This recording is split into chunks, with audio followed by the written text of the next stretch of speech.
If you travel with an Apple Watch Ultra 3 or you're thinking about getting one, watch this video before your next trip. Today we're in London and this thing has got one thing to do, and that is manage the entire travel day flawlessly. No wallet, no paper tickets, no paper directions. Does anybody even use paper directions anymore? I'm heading back to somewhere that I haven't been in nearly 20 years, which, if goes well, could be a pretty emotional full circle moment. I've made some simple tweaks to my camera settings. Hopefully that hasn't gone wrong and this looks all right. Let me know in the comments below if you've noticed it. So if this Apple Watch Ultra 3 drops the ball even once today, it's off my wrist. Let's see if it really deserves to be called the ultimate travel companion. Step number one then, we need to track a workout.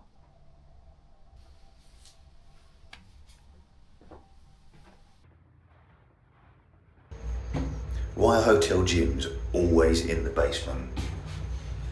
A point of health and fitness is getting daylight. They stick them in the basement.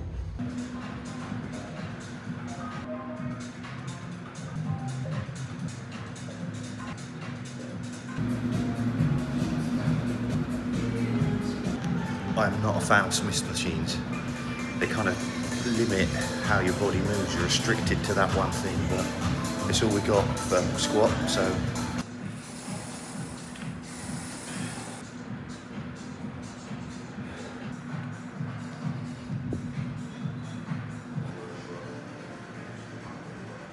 There we go then, little gym session done.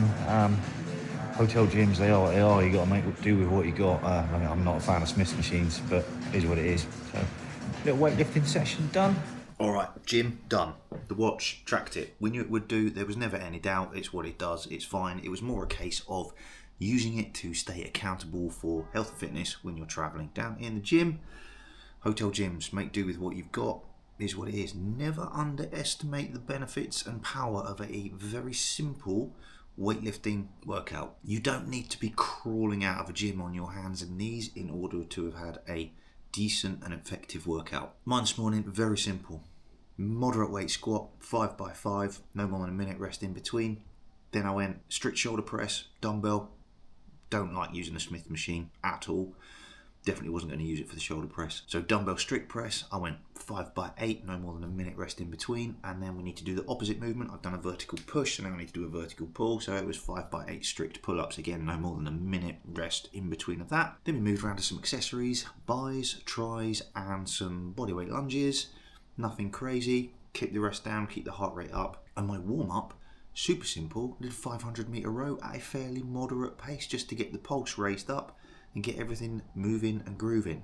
Okay then, step number 2, navigate to and then do something touristy. A standard ticket, if you just walk up, right, I was £39 for a standard ticket online. I'm glad I looked at this before we went out there. Cheaper. Anyway, time to book, get the ticket on the watch. Let's get going. Right, ticket purchased. On here, add to wallet. Press the little add button. It's now in my wallet and it now shows up on my watch. Let's go.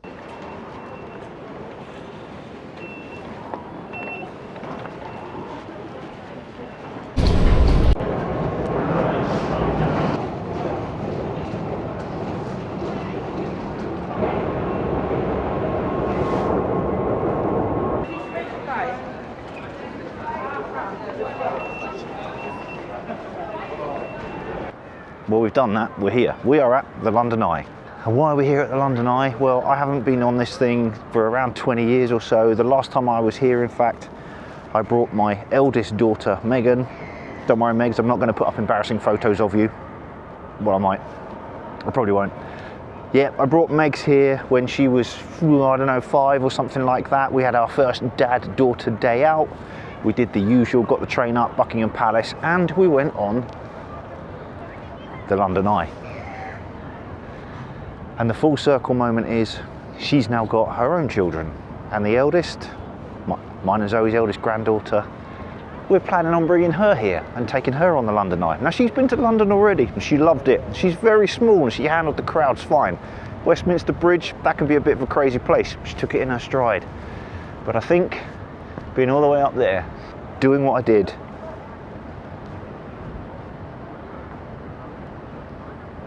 for the first time. It's going to be pretty special. I'll tell you a funny story about it as well. Back then, navigation on your phones and your watches wasn't a thing. It really wasn't.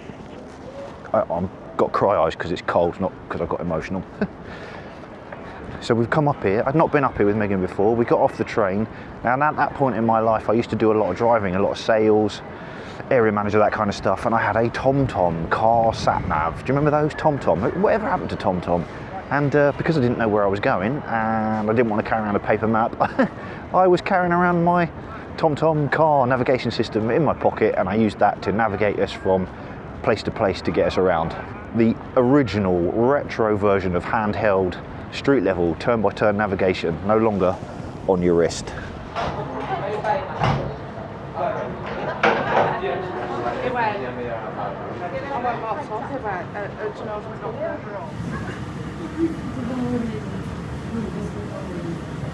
There we go then, London Eye done. I think the little granddaughter's gonna love that.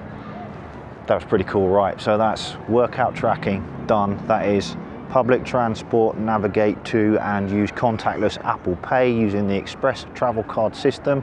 Talk about that in just a second. Done, tick that box. Next up, number 3 of 3, we've got turn-by-turn street level navigation. The plan now is to go from here, London Eye, to Horse Guards Parade, then to the Mall, then to Buckingham Palace, because you can't come to London and see one of the best Airbnbs in the country. Can you imagine if that actually was an Airbnb? Maybe that's something that Andrew's going to do now that he might be otherwise preoccupied with other things and he needs to generate some income. He's going to do some short-term holiday lets on his new house while he's a bit busy elsewhere. Who knows? Just imagine if it was. Buckingham Palace, and then back to the hotel, check in. We've got some other stuff to coming up, and I need to talk to you about these camera settings and see if you've noticed the difference.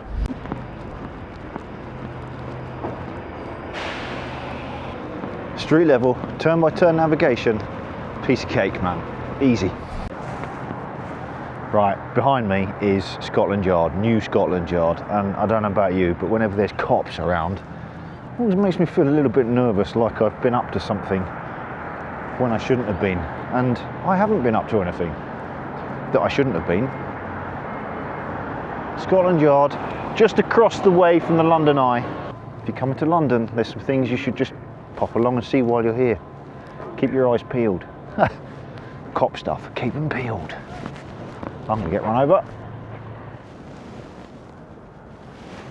Seeing as we're doing a quick whistle-stop tour, behind me is the Ministry of Defence. For my North American friends, Department of Defence. And coming up in front of me right now, don't tell Zoe, she's gonna have the right ump. We've got the entrance to Horse Guards Parade, or the outside of Horse Guards Parade, and there are 2 mounted soldiers sitting on their horses, or ponies as Zoe likes to call them, in their full dress. She's going to be so upset.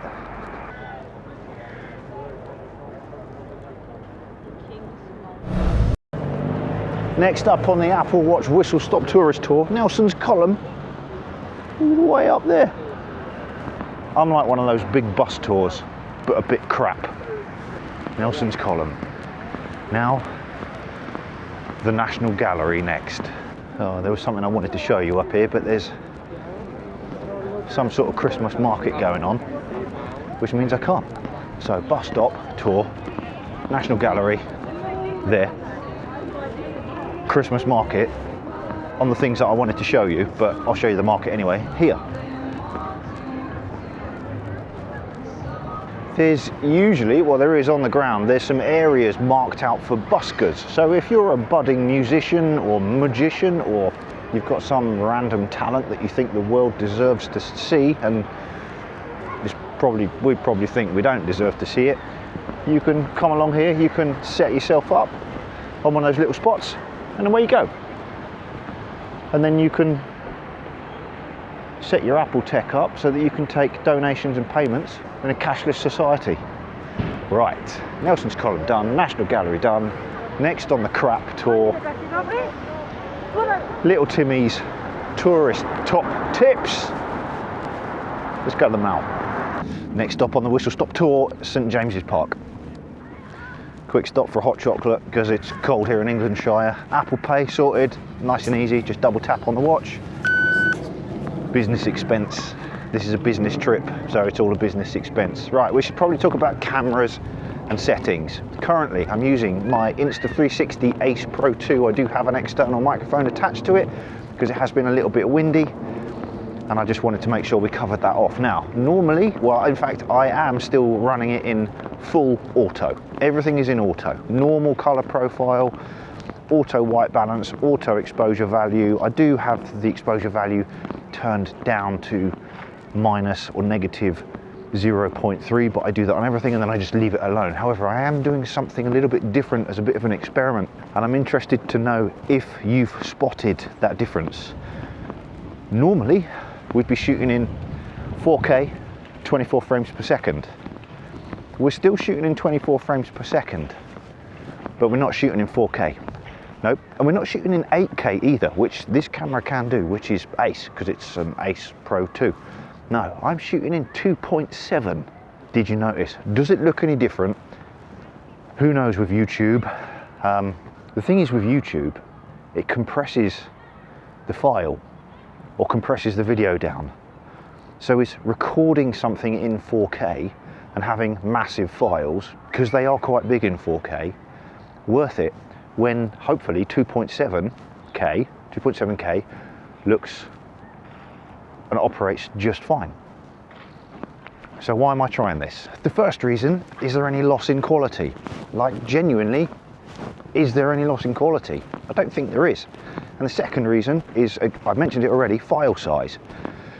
Shooting videos takes up a lot of memory, and I keep finding myself, my external hard drives and things keep filling up and I keep having to replace them, and I was like, whoa, hold on a second. Let's just look at this a bit sensibly and let's try something and see if it helps. Because if it helps, like genuinely, shooting in 2.7K has doubled the amount of footage I can get on this little memory card. That's pretty significant if you ask me. Right then, we're in St James's Park. We've got the hot chocolate. The mall is over there. We need to go and see the best Airbnb in the country, that is Buckingham Palace. Here we go then, Buckingham Palace or Buckingham Palace. Right there. Now, I could be mistaken, but I think we might have some members of the royal family in there because of that little flag up the top. I need to fact check this when I get back. But I think that might be the royal standard or the royal flag. I need to check what it's called. I'll flash that up on the screen. But usually when that's flying, that means he's in. Because when he's not in, it's the Union Jack flag. That's pretty cool. The best Airbnb in the country, and the landlord is in.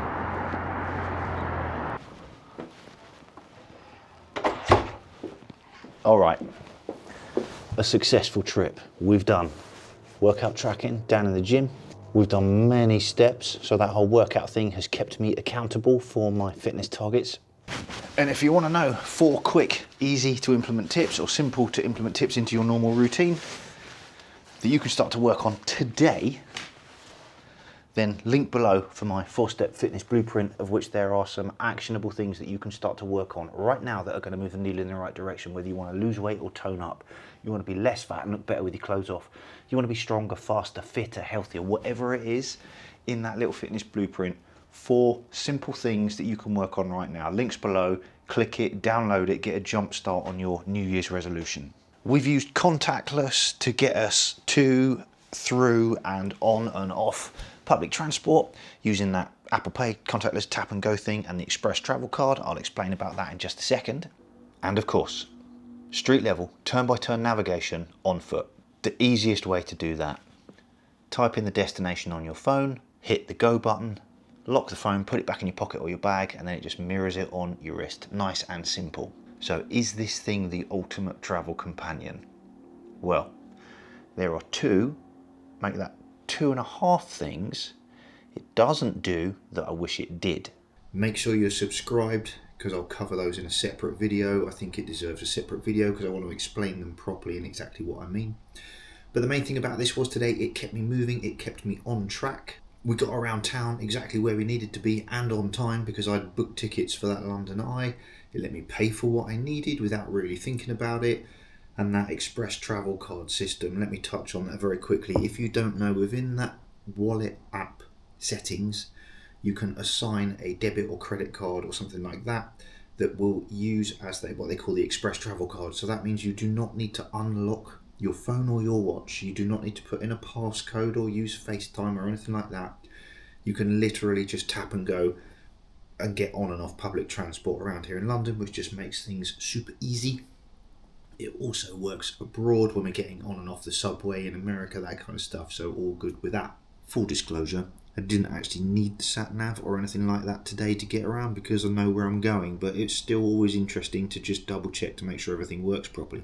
Now, if you're a busy adult and you're trying to stay on top of your health and fitness while you travel and juggling real life, I've put together training plans that are live right now. They're linked in the description below. They're designed for people like you and I, busy lives, family, work gets in the way, don't have lots of time for exercise, but we still want to take care of our health and fitness. I'm also working on a simple, no-nonsense nutrition guide, again for busy people like you and I, if we want to lose a little bit of weight and tone up and all that kind of good stuff, but we don't want to have to be counting calories and worrying too much about whether we can go out for dinner or not, or have a couple of beers with the lads. So keep an eye out for that. That's going to be in an upcoming video. I don't know if you can hear the sirens now. There's obviously something going wrong out there. Okay, so if you want to know what those 2.5 things are about this little watch that I don't like, then make sure you're subscribed so you don't miss out on that. I've got some upcoming videos as well where I'm going to be running you through my full rig for this little trip. And I've streamlined things. We've gone super minimalist, so you're not going to want to miss out on that. And if you want to get a jump start on your New Year's resolutions, again, hit that subscribe button because I've got some videos coming up where we're going to be going through how we use tech to improve our health and fitness and make our lives simpler and easier. So you're not going to want to miss those. All right, as ever, thanks for watching. I'll see you in the next one.